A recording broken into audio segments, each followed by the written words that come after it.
Décidément, il a pris goût au podcast. Christophe de Chavannes, qui a lancé le sien avec Cherche Copain, a accepté de participer à InPower, celui de Louise Aubéry, qui aide ses auditeurs à prendre le pouvoir sur leur vie. En racontant son parcours, et notamment en évoquant l'importance de l'apparence physique quand on travaille à la télévision, l'animateur a fatalement été questionné sur sa collaboration professionnelle avec la sublime Victoria Silvstedt. Elle est blonde, elle a des gros seins mais elle a de l'humour, CIST. Christophe de Chavannes qui avait fait du forcing pour que TF1 accepte d'engager Victoria Silvstedt sur l'émission La Roue de la Fortune. La première chaîne avait un doute quant à sa capacité à parler français. Ce qui est finalement rapidement devenu un atout. Pour autant, le présentateur l'assure, il n'avait pas pensé à elle que pour son AM80. Elle était très drôle, se souvient-il. Je m'amusais avec elle. Évidemment que je l'ai choisie pour son physique. Mais pas seulement. J'avais fait des émissions avec elle.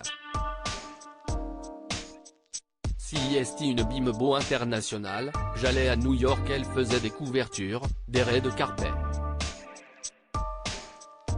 C'était une caricature de la bimbo. Les rapports qu'on avaient été très fins et très drôles. Elle est blonde, elle a des gros seins mais elle a de l'humour, du second degré. Je n'ai pas pris une imbécile.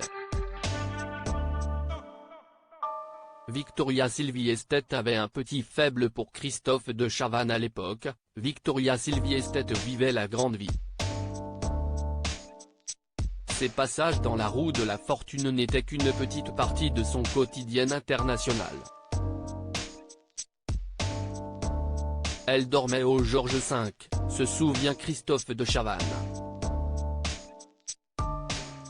Son mec venait la chercher en jet. CIST la seule meuf du monde qui tourne les lettres, qui dort au Georges V et qui repart en jet. S'il avait bien compris que Victoria pourrait taper dans l'œil des téléspectateurs, il n'était pas le seul puisque cette dernière tournait aussi les lettres en Italie. Bien qu'elle ait une préférence pour la version Frenchy. Là-bas, le public chante, danse, expliquait-elle en 2010 à T-Mag. Je dirais que, en France, l'émission est plus professionnelle. Et en ce qui concerne le présentateur, j'avoue éprouver un petit faible pour Christophe.